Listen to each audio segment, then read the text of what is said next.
What is up, everybody? It's Dr. Vibe, host and producer of the award-winning Dr. Vibe Show, the home of Epic Conversations, and I'm the host of Epic Conversations, 2020 Best Podcast News Award winner, 2018 Innovation Award winner given out by the Canadian Ethnic Media Association.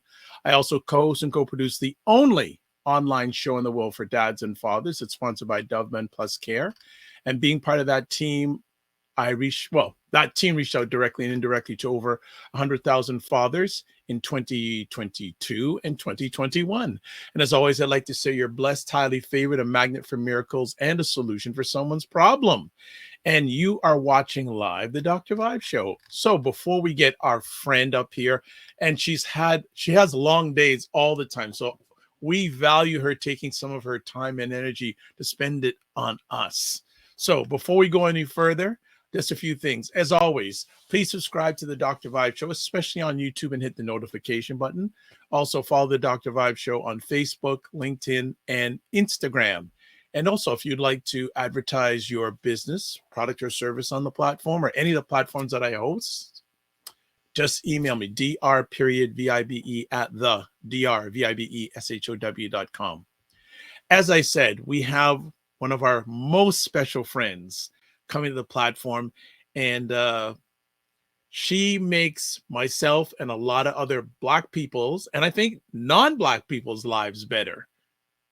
You know, I don't think she's B1, as her husband say, B1 first, but I have a feeling she helps other people's lives get better. If you don't know who she is, you're gonna find about her now. Her name is Dr. Alicia Watkins.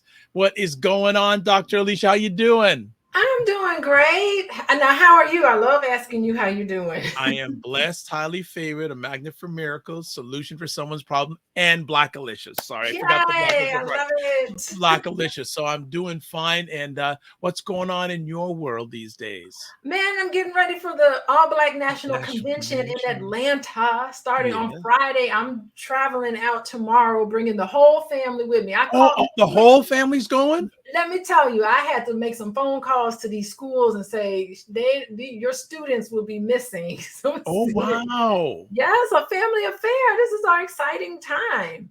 The whole Black family comes along. How does it feel to have family, not only in your and Boyce's lives, but also in the business and the things that you do to serve other Black people? Okay.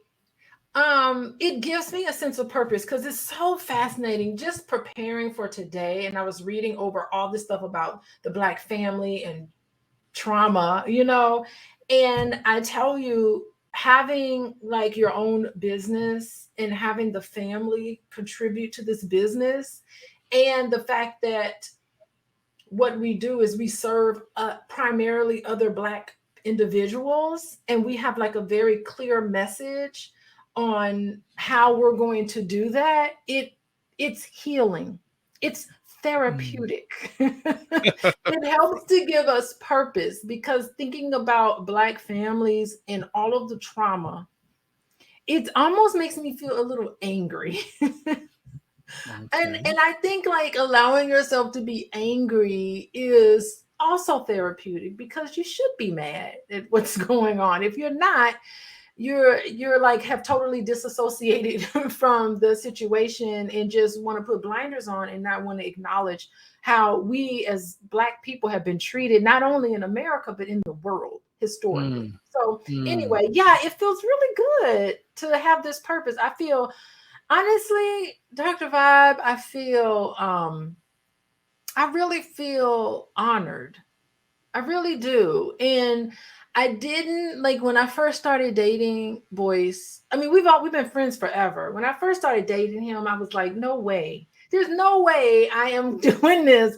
I told him, I said, we're going to keep our lives separate. Let's do things separate. And I just felt like on a very subconscious level, maybe this is exactly what I needed. I didn't know it at the time. It was really what I needed, so that I can heal. And then I can also serve other people who are ready to face things and get healed as well. So that's a long story, but it is very honest. And how wonderful. I mean, my kids are right now packaging up, orders and sending them out. It's great. And they want their Uh, money too. We pay them. well, I'm going to be one of those orders in the near future because I want my autographed copy of the 10 Commandments. Oh, yeah. You got to come to the convention, Dr. Vibe. What's up? It's, you know what? You're going to probably say excuses. Well, the Canadian dollar compared to the US dollar I get you a is discount. You could get it. You could get a okay. special discount. Okay. You know what? It's probably late to do this now, but we're going to talk from now about next year Okay. because the co-host of my morning show, Ryan Knight of the who's a co-executive director of the Afro-Canadian Business Network, a number of years ago, Boyce had his conference. I think he was saying in Cleveland. Correct me if I'm wrong. And he went to it, and he was one of the few. Like you could count how many on this hand, how many Black Canadians were there. And he got so much attention because they're going, what? You're from Canada? What? So, and myself and Ryan talked about it offline just the other day, said we've got to make a focus to come next year. And what we're actually wanting to do too is we want to do one of our morning shows from the convention. Oh, absolutely. Yeah, you got to do it. And then we'll pull Boyce out and see if we can get him to sit down. And yes. That'd be awesome. Well, it's better than having him spend 13 hours with Kanye, I guess. Oh my gosh. I really wish him well because he could potentially do so much great things. Yeah. And I just really wish he gets his mental health together. That's all. Well, and Dr. Aisha, one of the many things that myself and I'm sure many others have love for you about is you always have hope. Mm-hmm. Yeah. And not every Black person has the hope that you and Boyce have. You channel it in different ways, mm-hmm. right? But you both have hope. You're definitely equally yoked when it comes to hope for Black people. Yeah, and I don't blame, like, if there are Black people who are hopeless, I don't blame them. I don't really blame them. Like, yeah, sometimes I get very cynical and apathetic, and sometimes I go there. I mean, it's a I don't know. It's something we all kind of like wax and wane in and out and how we deal with things. But however we deal with it, all of it is just understandable. We'll put it that way. I don't want to get into a place where we judge people. You got to always keep hope alive. No, you don't. It's okay to be angry and cynical. Absolutely. Well, before we go any further, some people watching. Christopher Lawrence says greetings, and then Elemental Notes, wonderful lady. Actually, you'd be great to meet her. She's a herb. She does with nutritious, holistic herbs. Oh, yes. One of her key things is she introduced me to elderberry. Yes. Yeah, and you know what? Let me just tell you. I mean, I'm getting into the topic kind of like in a roundabout a certain way. But when this is what you just described, that's Black science. We as Black people have always done these holistic and alternative things, and it's so funny because a lot of and hats off to a lot of the granola crunch white people that like love these sort of practices and get into this because they're keeping it alive. And I think that like when you trace the history of a lot of these holistic and herbal stuff, it's from Africa, it's from us, and I think what's happened to us, we've been so slavery and transcontinental slavery, all that, we've just been removed from who and what we are. And a lot of Black people get back to who we are. But I love this, what is it, Elemental Notes? That is so beautiful because that is a way for us to join back into who and what we really are as a people. Well, I know that she appreciates those words. And Elemental Notes, you should just take that. If you want, you can get that clip from me and you should use that as promotional. Hello. Endorsement from Dr. Alicia Watkins. Hello. And she'll be messaging me on the back channel saying, Dr. Vibe, when can you get me that clip? So it's one of those things. So this is another small subject that we're chatting about tonight, Black family and trauma. And before we went live, I told I shared with Dr. Alicia, I have about 20 different areas of this. So Where you want to go today? Where you want to go, Dr. yeah. Vibe? Okay, so you see, Elemental Notes goes, I do, and I would love to. Thank you, LOL. And she said, yes, I will. So she's gonna be, she's like that. She makes a decision and takes action. Makes a decision. So I'm gonna tell people ahead of time whether you're watching this live on the replay, and I feel bad. I should have shared this link with the Black Enough community. Oh well.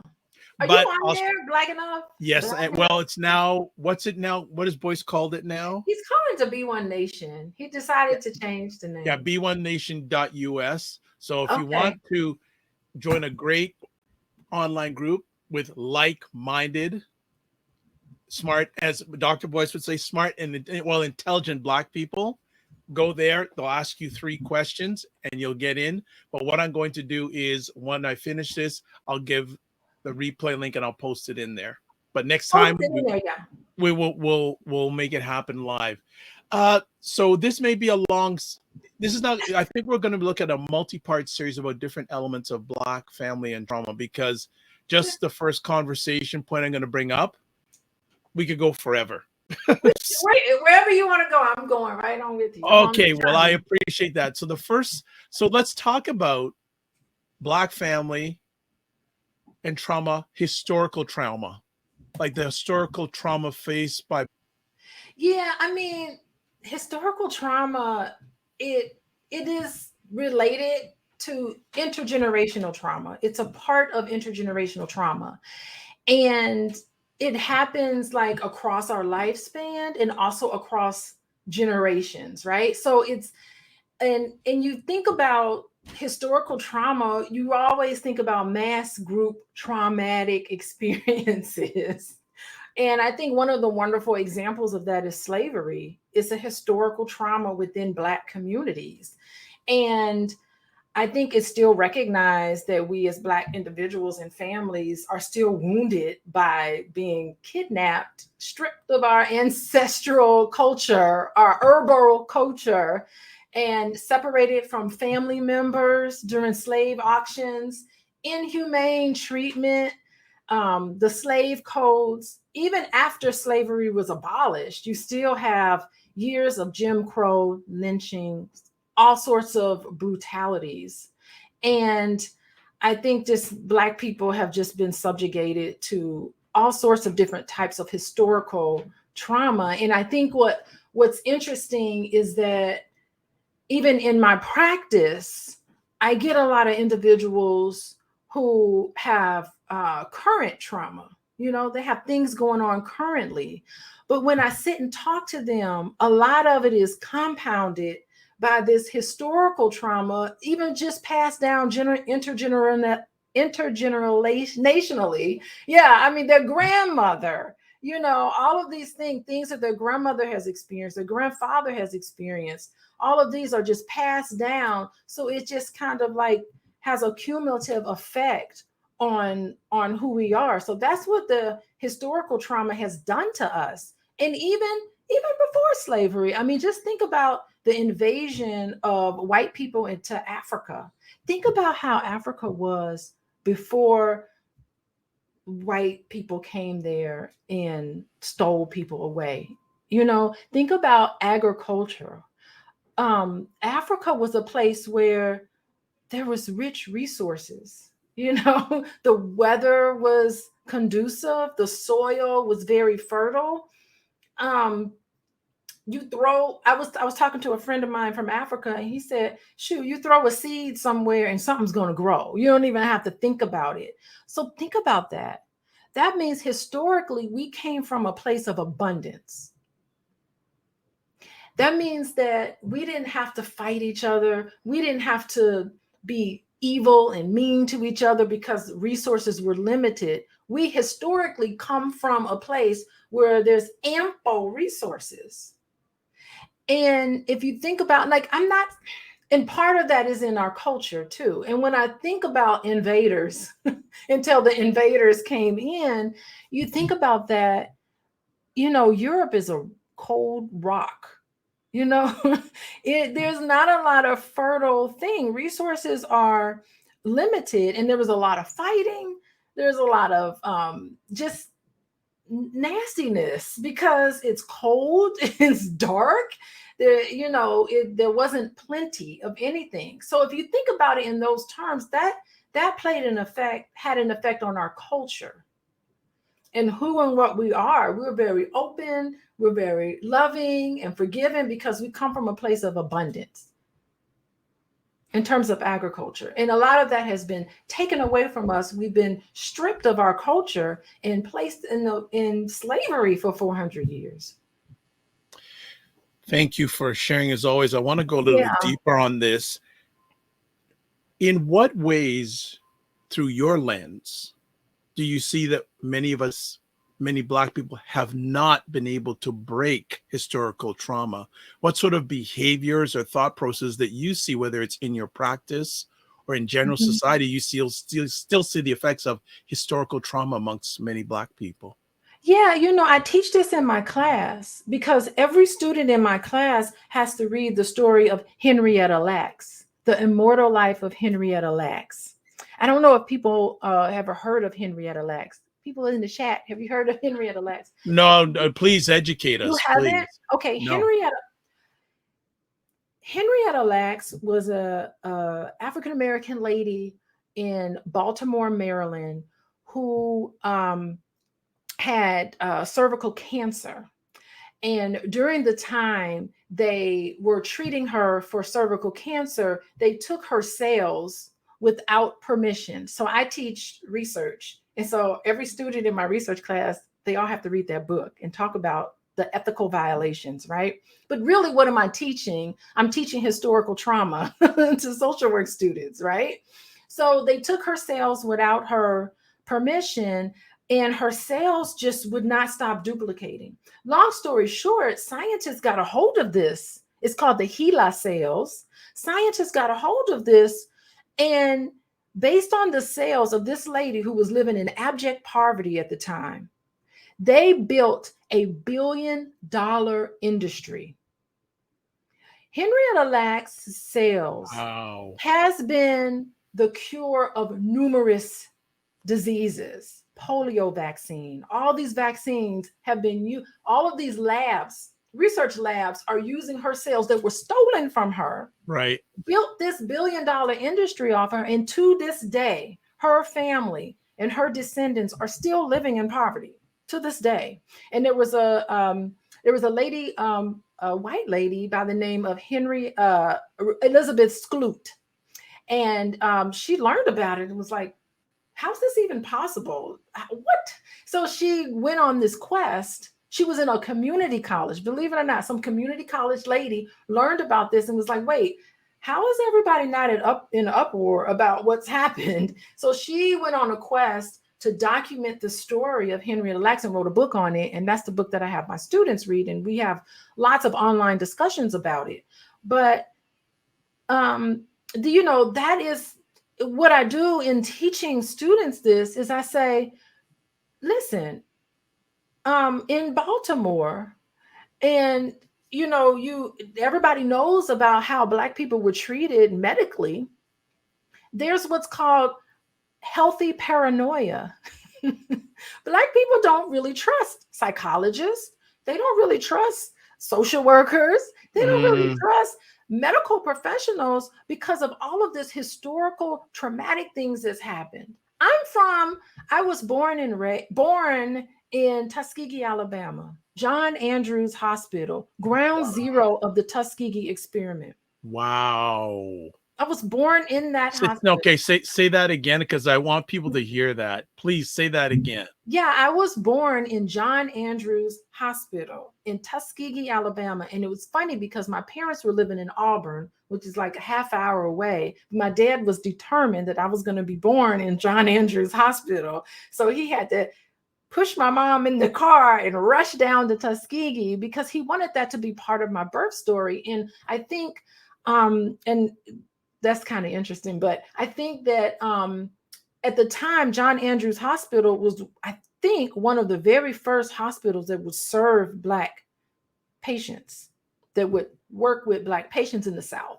And so it's a very historical place, but that was also ground zero of the Tuskegee experiment. I mean, to this day in Tuskegee, you can't get Black people to take a HIV/AIDS test. Or I bet you they didn't want to get the jab, because that's historical trauma. And think about it, it's a survival mechanism. You can't look at those people and say, oh, how stupid are they? They don't even want to get HIV/AIDS test. They don't want to get, well, yeah, I mean, we got the syphilis experiment of deliberately giving a mass of Black people syphilis, having the cure for syphilis and not giving them the withholding treatment, and watching generations and generations of Black people, watching them go through very painful things. They were losing their eyesight. All these things were happening to them at the time, having a cure for it and not giving it to them. I mean, that is a special kind of evil to do so. The United States government did that to them. I mean, these are great illustrations of historical trauma and how there's a healthy paranoia that we have about helping professionals. So here I am, I'm being trained, at a university with these thoughts and these theories and all of these things that are developed by the people who hated us, and here I am as a social worker of all things. Let's not talk about the 1980s when the crack epidemic, if you had a baby and it had a little bit of crack in them, immediately your baby was taken away. That's a myth. Those crack babies grew up and they were fine. They were just like everybody else. It didn't have a toll on them as much as they thought it would. So now there's a historical traumatic event that happened in the 80s. Mm-hmm. And people don't trust. That's why Black people, we don't be trusting people. We have like an avoidance. Don't go over there because you can't do that. Big Mama is telling you what to do and what not to do. We can be very paranoid, but it's a survival mechanism because you needed to have that to survive. Yeah, absolutely. You're dropping knowledge bombs as usual. Elemental Notes says she has heard of that lady you mentioned. She says she's one of the reasons I'm so passionate about my work. Yeah, that story. Let me tell you, I read that book, Dr. Vibe, and like I'm crying in the car. Tears are coming down. It is a beautiful book. I'm listening to it in the audiobook. I read the book twice and listened to the audiobook like 3 times because I teach it in my class. So I'm like, I'm very well versed on that book, but it still gets me going. Yeah. Well, and Elemental Notes also says this is one of the many reasons melanated people are so iffy about having procedures done on them by the conventional medical system. Did you know that her family does not know where her grave is? No idea. Wow. Oh, and what they did to Henrietta Lax's daughter. She had a daughter who was who had some sort of mental cognitive delay. And they just shoved her into an institution and forgot all about her. And she ended up dying and institutionalized. Just horrific things have happened. Maryland is just known for that. Baltimore, people are very, rightfully so, paranoid because of the hospitals over there. Yeah. Wow. Mm-hmm. So, and I maybe you didn't get a chance to answer, but how do you see in some of the behavior of some Black individuals the impact of still today historical trauma? A lot of it comes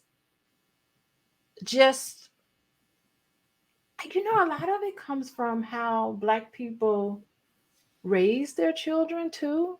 I mean, part of historical trauma deals with the fact that some of us think that it's okay to use corporal punishment and some of the ways that we raise our children on an individual level. And how, it's like, spare the rod, spoil the child, like that sort of mentality. And I think what's happening is that some of the kids, well, first of all, some of the children just have a lot of traumatic experiences, either with abuse and or neglect. And I just think that when we look at some of the numbers, let me pull up some of the numbers over here. Okay, so what I'm seeing here, I looked and get a load of this. Black people are 9%, have a 9% higher probability of having post-traumatic stress disorder with their families, right? And a lot of it deals with some of the violence in our Black communities. So let's see. Okay. So we know this with high rates of violence in Black communities. So homicide is the leading cause of death for Black males. Mhm. 15 to 9 ages 15 to 19, 52% cause of death, ages 15 to 19, ages 20 to 24, 47% homicide. 25 to 34, it goes to 33%. And in terms of traumatic experiences, for every Black male death, there are 4 others that are hospitalized for gunshot injuries. Wow. So that tells us that they have witnessed and experienced at a young age their friends die from gunshot wounds. And they're hospitalized because it could have been them. And then here they are left with this sort of really this memory, this really awful memory, traumatic memory that's happened to them. And so this kind of overexposure to trauma and what happens in a lot of impoverished neighborhoods, this is what we see. And I'm gonna tell you, I come from Gary, Indiana, right? But I don't live there right now. I live in a nice, neat suburb. It's very safe here. I don't have to worry about anything traumatic, but I still have family in Gary. And even if I didn't have family in Gary, I'm still closely tied to the Black community. I don't care where they are, all over. Anybody that looks like me and looks like people in my family and people that I love, to even just to hear, or even to just have someone tell me the story of something that's happened in these communities, I'm connected spiritually, emotionally connected to this. So I'm thinking, even though I'm not in it, I'm still affected by it vicariously. So I'm thinking I got this vicarious trauma, not only in the work that I do every day, because most of the people that I see in my office do have a history of trauma, have something in their history that has been, that they've experienced on the individual level, where they feel like they need to work through some things. They're having anxiety and they're re-experiencing some things. I have a high, not everybody, but most people have that. So I'm like, I'm head to shoulders deep into a lot of this stuff. And I have to have my own self-care as a professional, because, treatment does work. It's, these things happen to you, but on the other side of this, if you have a nice, safe space for which to talk about some of these very painful things that have happened to you and make meaning out of it, and be able to sit and reflect and think about the effect it's had on you and how you can regulate yourself so that you can break this generational curse, break it so that you don't carry on some of these behaviors that doesn't serve you anymore. So it's a lot that you have to go through. And then, of course, high rates of poverty also is a huge contributor. Yeah. Okay, so what we're going to do, we have some comments. We're going to bring them back. We're going to take a 90-second break. Okay. And you're going to find this break a real interesting. It's a good surprise that I'm going to do on this break. But we are talking with Dr. Alicia Watkins, and everywhere, just go coaching with a doctor with Dr. Alicia, I believe, is your website. Yeah, it's on the screen. It's on the screen. There you go. coachingwithdralicia.com. And then how do you have a subtitle? I love that you have that up there. Okay, so what we're going to do, we're going to take a little 90-second break. Then we're going to come back with some comments. And there's a question from Elemental Notes. I have a thing we're just going to ride this out through the whole conversation.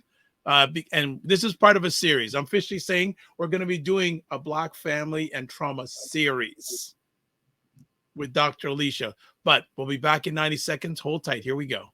And that's what I feel like. You feel like you're the Harriet Tubman of the mind. I am. I feel like I'm I'm one of the Harriet Tubmans of intelligent Black people. Like, I want to liberate y'all from being left behind and ignored and oblivion. No, really, the rappers get all the attention.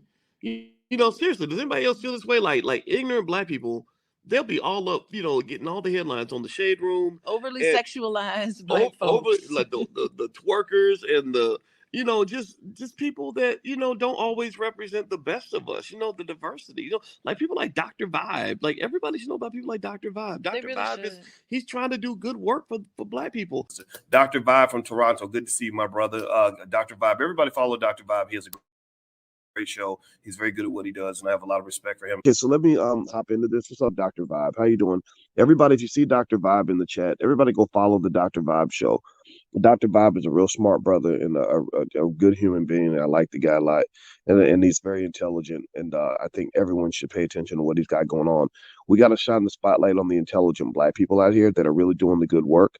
Don't just pay attention to the rappers and the celebrities. A lot of these people are losers. Your true winners are your people in your community that are really having your back, helping us to have stronger families and a stronger community. So Dr. Vibe is in that category. So you might see the Dr. Vibe show in this chat. If you see him, please go follow him. Okay. All right. So anyway.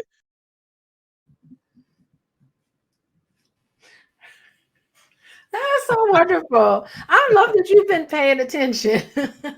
Well, this is the thing, and just to shout you out, I also do a Monday and Friday show at 9 a.m. Eastern time, and that is played during each show, middle of each show. So we don't forget you, and so you can tell Dr. Boyce he's on the you and him are on the platform for 90 seconds every Monday and Friday morning. That's cool. I love the Underground Railroad. I love that whole thing. That really resonated with me. I really need to stick with that a little more often. I need to remember to say that about myself, but because I really do feel like maybe that is my calling. Okay. That is my calling. Absolutely. So a few things. Someone says hello, Dr. Tachi. Yay, Dr. Tachi. I love her. She says hello. Dr. Tachi hosts the livest program about media, tech, and pop culture. Wednesday evenings at 5 p.m. Instagram Live, 6 p.m. Eastern on YouTube, Facebook, LinkedIn, Twitch, and other platforms. And slowly but surely launching her own independent creators network called Indie Soup Media. So she's got some things happening, and I know you two haven't had a chat outside of when you've been on the platform. So I'm gonna make that happen when you come back from the conference. Okay, excellent. Yeah. Okay, when you come back from I wanted to talk to. I've been meaning to reach out to her because I got some thoughts.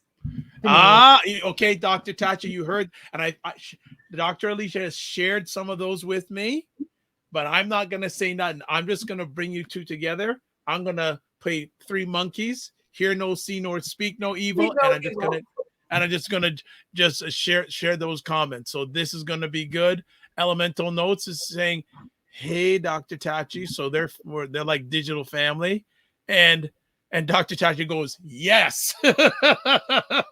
So this is fantastic. So we're talking about Black family and trauma. I guess we're talking about historical trauma in the Black family, but Elemental Notes has questions for you. Are you ready?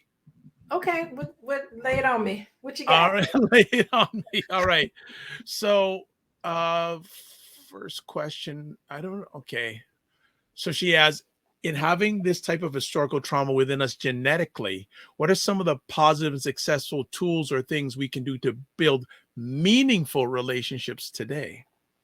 Yeah, I didn't talk about epigenetics, so that may be something else we can talk about. Well, like I said, this one topic is going to take the whole hour, so this is why this is a series. Yeah, so go for it. I didn't talk about that, but later for that, because I think what she's trying to say is, okay, given that we've had all of that, today we still need to build meaningful relationships. And interestingly enough, next month I'm going to start cycle 2 of my Healing Haven group, and you could go to draliciawellness.com to sign up. Yeah, so I'm already working with my first group of people, and we're getting somewhere, because these are people who, if you've experienced trauma, then like most of us have, experienced some sort of trauma, and you want to work on your current relationships.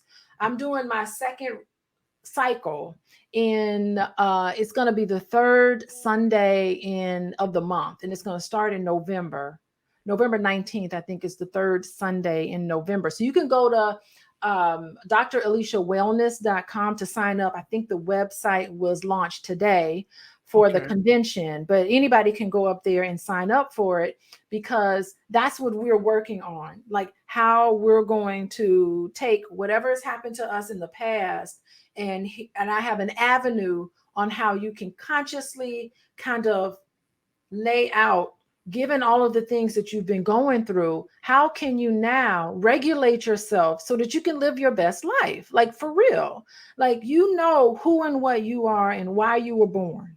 You know what your purpose in life is. You have that sort of knowledge in you. So part of my course is to kind of bring that out of you. Who do you want to be? Who's the Dr. Vibe that you want to be when you're vibing? So I guess Dr. Alicia is expecting me now to be in that course, because she's be in there if you want to. But when you're vibing, who are you when you're vibing? And the thing is that what trauma does, it gives us a past painful memory that comes up in our current relationships. And what happens is that you end up being triggered. And when people are in the state of being triggered, they revert back to someone that they aren't proud of. You step outside of who and what you know you are, your best self that you know you want to be. When you're in that triggered state, you say things that you normally wouldn't say. You do things that you normally wouldn't do. You're responding and you're reacting. So what I deal with my clients individually and in this group is that, first of all, we come up with a self-care plan. What's your self-care plan? Second thing, we talk about mindfulness.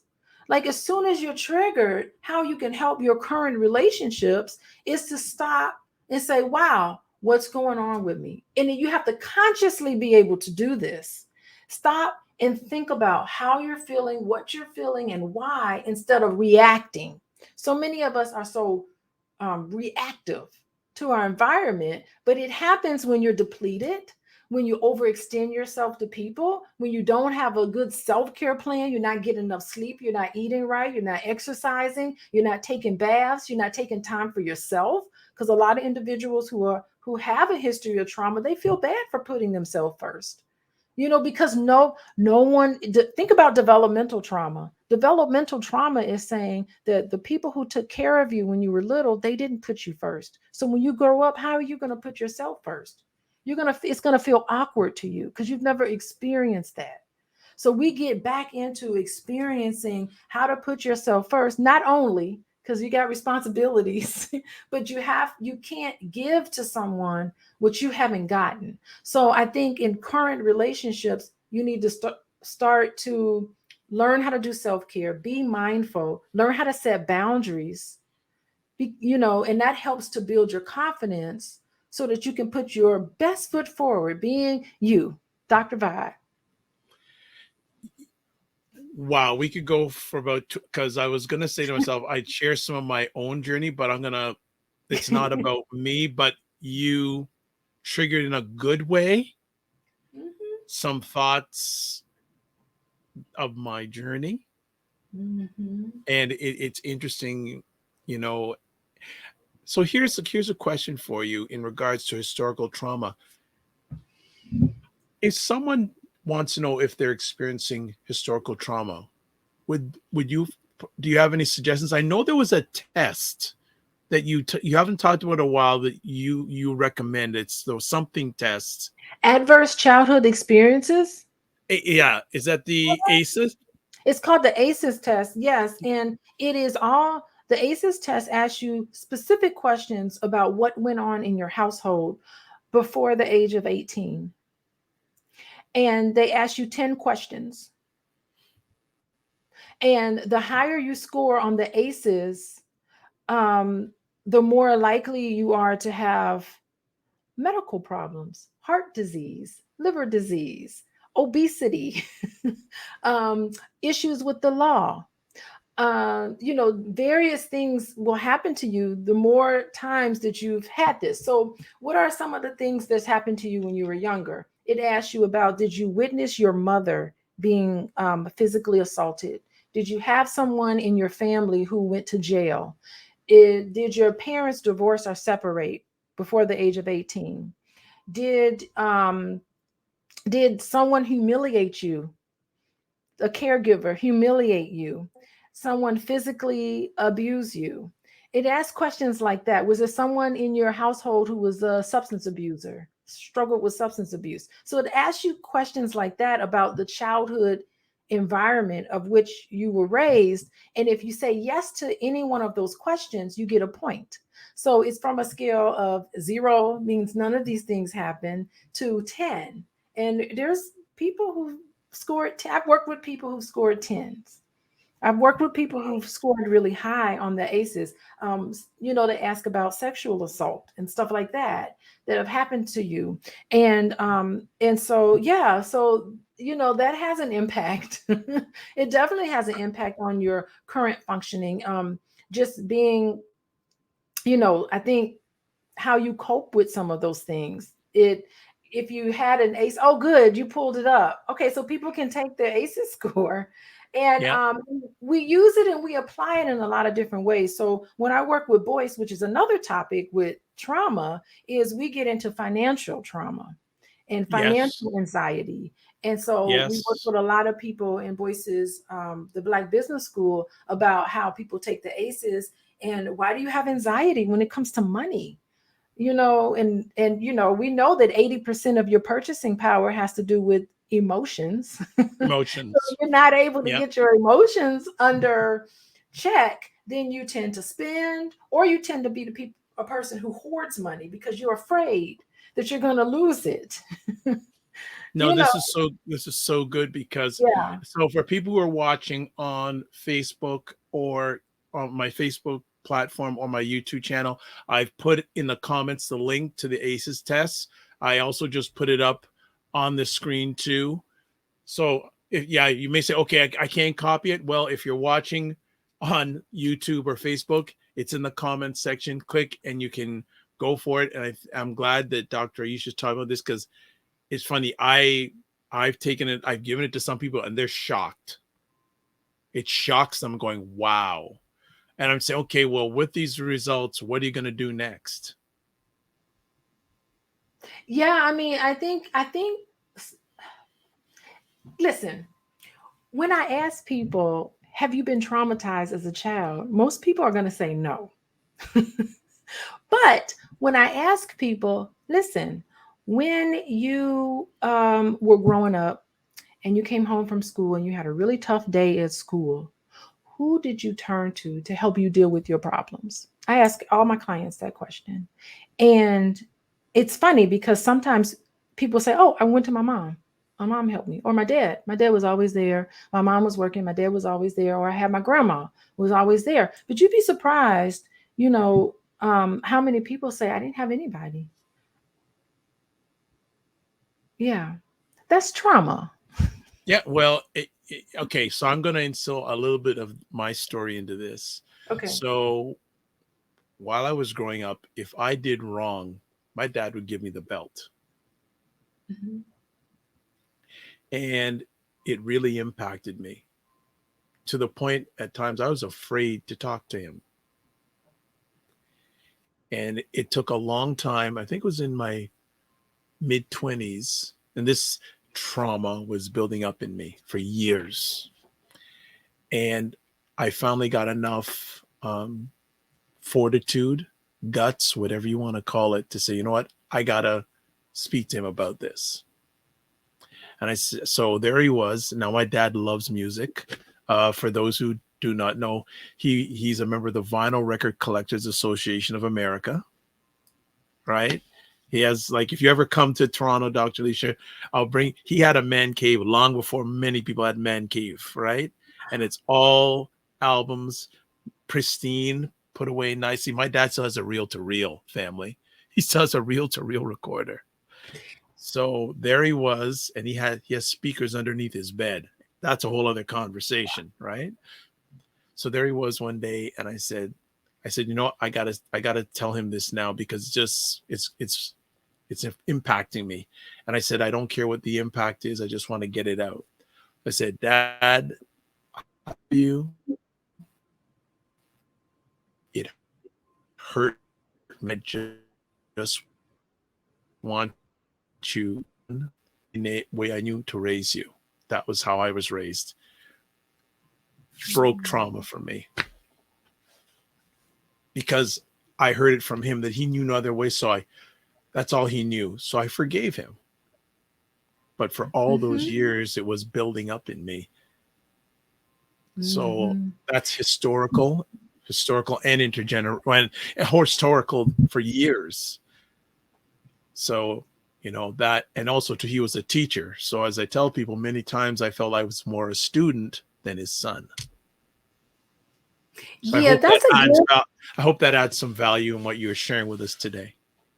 Yeah, that really is a gift. Most of us don't have that and can't have that. Like sometimes parents aren't at the point where they can even recognize that, and it's okay. It's okay. There's ways around it. You don't have to have the parent who did these things to any of us. They don't have to recognize and validate it. I mean, there's ways that you can validate that within yourself. But the biggest thing, and I do recommend people get this book called The Body Keeps the Score. So even with an apology or an acknowledgement from your parents, which is beautiful, you still left with that trauma in your body because you didn't have a safe place where you can talk about some of the terrible things that happened to you at school. You didn't have a safe space to talk about it. Where does it go? It gets locked in, frozen into the body. And, and so I think it's beautiful that that's happened, and I think it's beautiful that you can rewrite your story, and a lot of that is therapeutic, but most of it is releasing that from your body. And we do a lot of work in my groups about how we can release that psychologically, emotionally, and in our body. So I work with a Reiki healer, and she works with all the students in my Healing Haven group, and she gives them tips, and she helps to kind of release some of that trauma that's locked in the body. And that's why self-care, another reason why self-care is so important, because sometimes you need to move. There's different things that you need to do to heal, to heal from a lot of that trauma. Yeah. So I listen, and I believe there. So there's the title of the book: The Body Keeps the Score: Brain, Mind, and Body in the Healing of Trauma.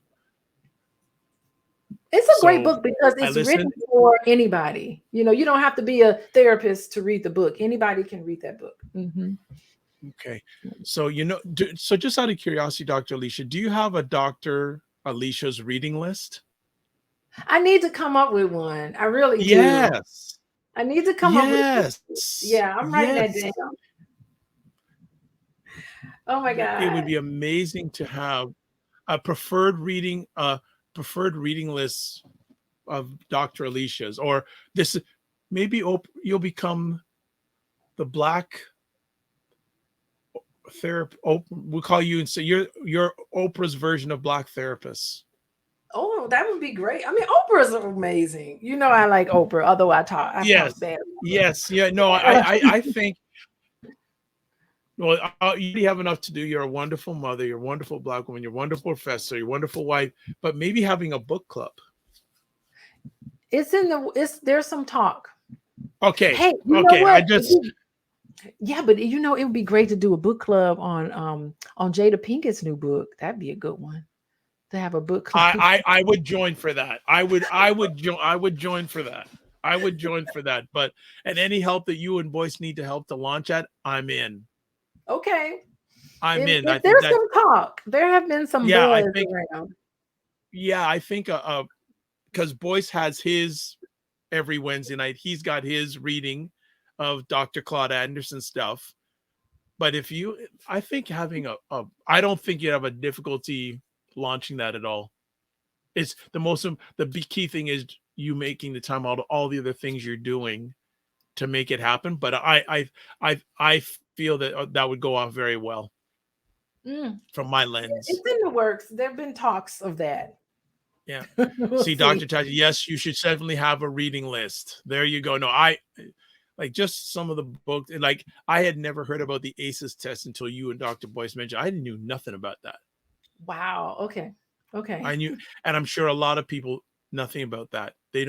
And still a lot of people don't probably know nothing about who are Black, and they need to take it.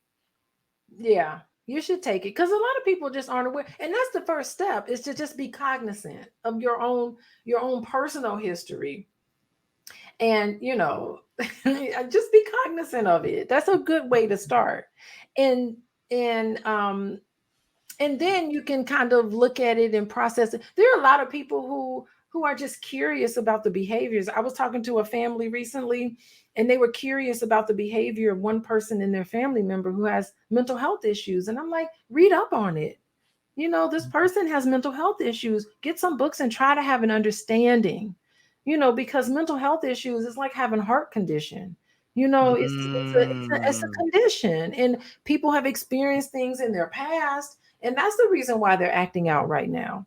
And so I work with family members who have to deal with individuals who are heavily traumatized and are very reactive and just causing a lot of chaos in families.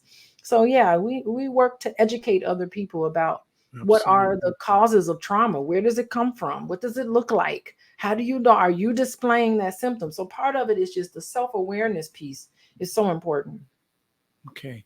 Yeah. Well, as we're coming to the top of the hour, and I want to keep on time because, but we'll close out with one more question, and it's from Elemental Notes again. She says, in my experience, it's difficult for others to understand what or why a person may be affected by this. What type of navigation do you suggest for individuals who have come from this type of environment? Good question. I mean, first of all, I think it's important to seek professional help. I mean, if once you become aware of it and you start realizing, why are all the relationships and the people who are important to me, why are people running the opposite direction? What is going on? You start noticing the patterns, and you start thinking, God, is there something wrong with me? What's going on? Once that awareness is there, I think you should go and try to seek professional help from someone that you feel like knows you and can understand you. I think that's the number one key to help you become better. I want to politely interrupt. Now, in this country, there is a lack of Black therapists. And the ones that are there are usually a lot booked up. What are your thoughts? And sorry to interrupt your question, your response, but what are your thoughts about going a Black person going to a non-Black therapist? Yeah, I mean, I think that if you go to someone who's culturally competent, and you feel comfortable with them, it's okay. Yeah, I mean, it's okay. Right. Yeah, I mean, you're supposed to be competent, right? That's required training for me. When I renew my license every 2 years, I renew my license. I have to have something on cultural competence and sexual assault, and there's things that are required to keep your license current. So a very good, competent therapist. I think if you find someone you feel comfortable with, that's wonderful. Yeah. All right. Sorry to interrupt you in mid-flow. That's a great question. Yeah. So getting back to what type of you said, recognizing it first and then getting professional help. Do you suggest any other steps? Yeah. I mean, I think maintain some boundaries. I think that when you come from that environment, and you start to recognize that some things just were toxic, and some things you just like, I just can't deal with this anymore. You can set limits. You can set limits to that. You can be like, oh, I love you, Mom. I love you very much, but I'm only going to be here for a half hour, and I have to see you. I'll see you next week for another half hour. Like, come up with your mind how much of it you can take. I know the holidays are coming up, and I always have to apologize with a lot of, clients who say, I feel like I need to go home for the break, but I feel obligated. I feel obligated to do these things. And I'm like, who told you this? You can set boundaries and limits. Okay, I can take about this much of it. Can't take no more of it. How much of it can you take? I can only take this much of it. Oh, right. Boy. And then there's a way for you to be assertive. For you to say, you know what, I know that you really care about what's going on with me, but I don't feel comfortable talking about that. I'd like to change the subject, or I'd like this to be a delightful visit, and I'm not in the space right now where I want to talk about that, or please don't talk about me in that way. If you continue along this line, or if you continue doing these things, I'm going to leave. I mean, you can't control what other people are doing. I mean, that's what's great about boundaries. It's not about controlling other people. It's about saying, okay, if we're going to continue with this conversation is over, or I think I'm going to leave, I'll be back. I have to take some time to myself. So you have to know and figure out, and we strategize in a lot of my sessions, how you're going to say it. We role play. We do a lot of fun stuff. I have fun stuff in therapy. A good time with my clients. Okay. But we make sure that they're prepared. Yeah. A question for you. Yeah. What is the difference between assertive versus aggressive? Yeah, well, assertiveness is here's the thing. Let me give you an example. Suppose someone asks to borrow your car because they need to go on a job interview. But at the time and date that they want to borrow your car, you already have plans. A passive person would put the needs of the other person ahead of themselves and say, okay, you can borrow my car for this interview. That's what a passive person would do. And so they don't care about their own needs. They only care about the other person's needs. That's problematic, right? An aggressive person would say, I don't care about your job interview. So what? That's not my responsibility. I got things to do. How dare you ask me questions? That's aggressive, right? You don't need to talk to, no one needs to be spoken to that way, right? But being assertive says, wow, congratulations on getting your job interview. I'm really proud of you. God, that's really too bad. I have plans that I've already made. How about this? How about I drop you off at the job interview? You can't borrow my car, but I will drop you off. And when you're done, you call me and I'll be at my event and I'll stop what I'm doing or I'll come and get you. So it's honoring my wishes because I have got plans, but it's also honoring the other person, being empathetic to the other person, but not having them step over you on top of you, setting that boundary. Like I can't loan you my car, but here's what I can do, or I got a cousin who she ain't doing nothing that day. I'm sure she'll take you. It's like working with that person if that relationship is important to you. Love it. That's a beautiful example. Can I get you for a few more quick minutes? Okay, let me look at my.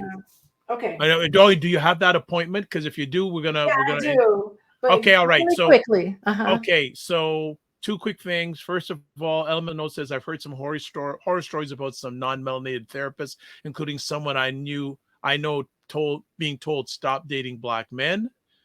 And then last quick question on the bumper. What are some questions a person can ask to screen a therapist as a way to figure out if the therapist is right for them? Good question. Well, if it's cross-cultural, if it's a cross-cultural situation, you can just ask them, what is your history with working with Black people? Tell me about what it is, Mm-hmm. And then if it's not cross-cultural, what would you, one or two quick questions to ask?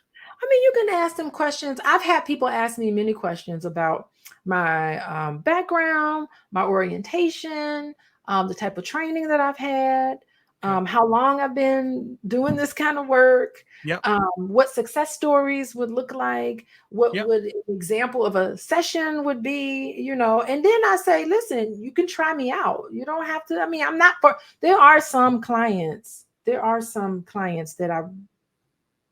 it's not a good match. Exactly. I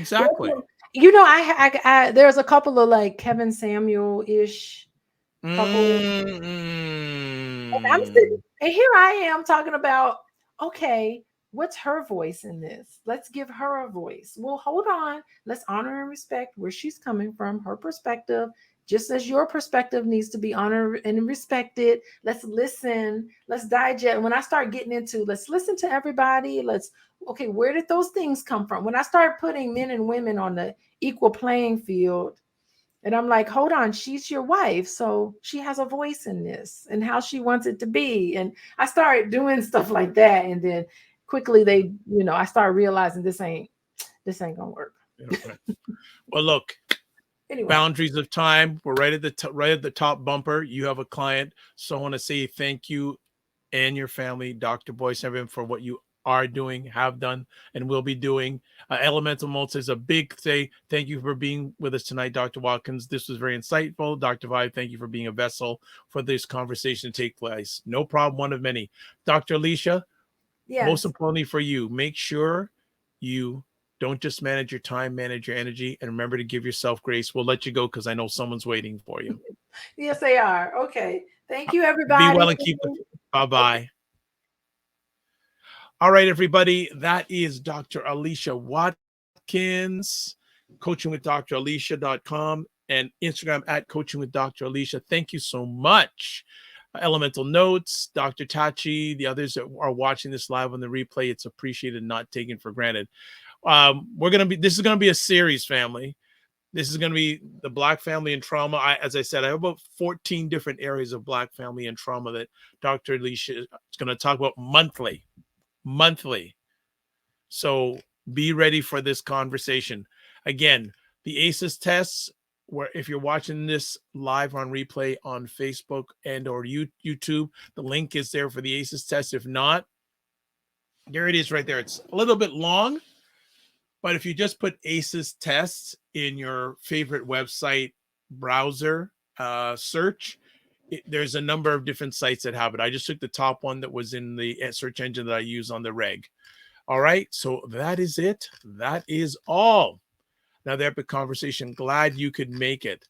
So, as always, we just want to wrap up here. Just give me a second. You can watch the replays of the Dr. Vibe show on the Dr. Vibe show on YouTube, Facebook, and LinkedIn, and also the Dr. Vibe show website, the drvibeshow.com. So, some final things. Please subscribe to the Dr. Vibe show, especially on YouTube, and hit the notification button. You'll get notified of epic conversations. And also remember to follow the Dr. Vibe show on LinkedIn, Instagram, and Facebook. To advertise your product, business, or service on the platform, please email me dr@the drvibeshow.com. That's it. So let's close it out. Live your life as a dream. If you can dream it, you can make it. Sometimes you have to get small to get stronger. Block assumptions, then aim bigger, aim better, aim higher, aim wider. Love, faith, and respect. Remember to give yourselves grace and don't just manage your time, manage your energy. God bless. Peace to all. Keep the faith, walk good, and spread the word about the Dr. Vibe show. We want to reach in a positive way as many people globally as we can. God bless. Peace to all. Keep the faith and walk good.